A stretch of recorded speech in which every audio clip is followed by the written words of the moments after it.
இந்த கொஸ்டின் வந்து நமக்கு வந்து ரொம்ப ஒரு சிம்பிளான கொஸ்டின் தான் ஃப்ரம் ஈக்குலிபிரியம் சாப்டர். இந்த கொஸ்டின் என்ன கொடுத்துருக்காங்கன்னு பார்த்தீங்கன்னா, ஒரு ஈக்குலிபிரியம் கான்ஸ்டன்ட் ஃபார் த ரியாக்ஷனுக்கு வந்து கொடுத்துருக்காங்க. ஒரு ரியாக்ஷன் அம்மோனியா ஃபார்மேஷன் ரியாக்ஷன் கொடுத்துருக்காங்க. அதுக்கு வந்து ஈக்குலிபிரியம் கான்ஸ்டன்ட் வந்து நமக்கு வந்து கொடுத்துட்டாங்க 0.061 வந்து கொடுத்துட்டாங்க. அப்போ நெக்ஸ்ட் என்ன பண்ணுறாங்க, at particular time the analyst shows that the composition of reaction mixture nitrogen 3 moles of nitrogen 2 moles of hydrogen and 0.5 moles of வந்து ammonia is the reaction is at equilibrium அப்படின்னு கேட்டுக்கிறாங்க. ஓகேவா? அப்போ ஏதோ ஒரு டைமில் எல்லாத்துல எவ்வளோ கான்சன்ட்ரேஷனுக்குன்னு மெஷர் பண்ணி பார்க்குறாங்க. அப்போ அது வந்து அது ஈக்குலிபிரியமா இல்லையான்னு சொல்லிட்டு நம்மகிட்ட கேட்டுக்கிறாங்க. அப்போ நமக்கு வந்து ஏதோ ஒரு டைம், அதாவது அது ஈக்குலிபிரியம் இல்லை, ஏதோ ஒரு டைம்ல நமக்கு என்ன பண்ணுன்னா QC தான் நம்ம வந்து போடுவோம். கரெக்டா? அப்போ QC which is equal to, அப்போ QC நமக்கு என்ன எழுதுவோம், இதுக்கு product concentration divided by reactant concentration இல்லையா? அப்போ ப்ராடக்ட் சைடு நமக்கு என்ன இருக்குது, ammonia concentration the whole power 2 வந்து போடணும். ஏன்னா கோஎஃபிஷியன்ட் நமக்கு என்ன இருக்குது, 2 வந்து இருக்குது. அப்புறம் தென் நைட்ரஜனுடைய கான்சன்ட்ரேஷன் அண்ட் ஹைட்ரஜனுடைய concentration H2 the whole power 3 வந்து போடணும். ஏன்னா ஹைட்ரஜனுடைய கோஎஃபிஷியன்ட் நமக்கு என்ன இருக்குது, 3 வந்து இருக்குது. இப்போ நமக்கு வந்து அமோனியா இருக்குது. அமோனியா நமக்கு வந்து கான்சன்ட்ரேஷன் எவ்வளோ கொடுத்துருக்காங்க, 0.5.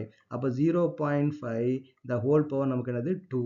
அப்புறம் நைட்ரஜனுக்கு எவ்வளோ கொடுத்துருக்காங்க, 3 moles ஆஃப் நைட்ரஜன். அப்போ 3 இன்ட்டு ஹைட்ரஜன் எவ்வளோ கொடுத்துருக்காங்கன்னா 2 வந்து கொடுத்துருக்காங்க.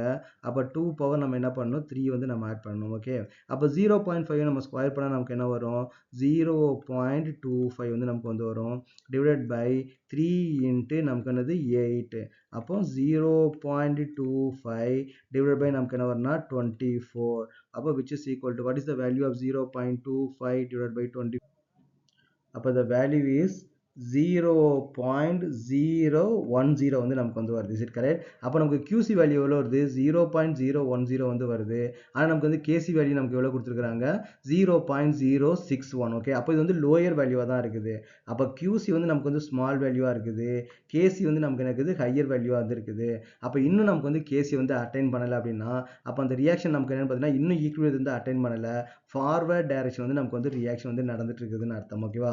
அப்போ ஃபார்வர்ட் டைரக்ஷனில் அந்த ரியாக்ஷன் வந்து நமக்கு வந்து நடந்துட்டு இருக்குன்னு நம்ம வந்து அண்டர்ஸ்டாண்ட் பண்ணிக்கலாம். இது வந்து நமக்கு வந்து ஒரு சிம்பிளான கொஸ்டின் தான். அப்போ ஏதோ ஒரு டைமில் கேட்டிருந்தாங்க, ஏதோ ஒரு டைமில் நம்ம கான்சன்ட்ரேஷன் கொடுத்துருக்காங்கன்னா அது வந்து QC. அப்போ அந்த QC யூஸ் பண்ணி அது KC அட்டைன் பண்ணிடுச்சா இல்லையான்னு வந்து நம்ம வந்து செக் பண்ணுறோம்.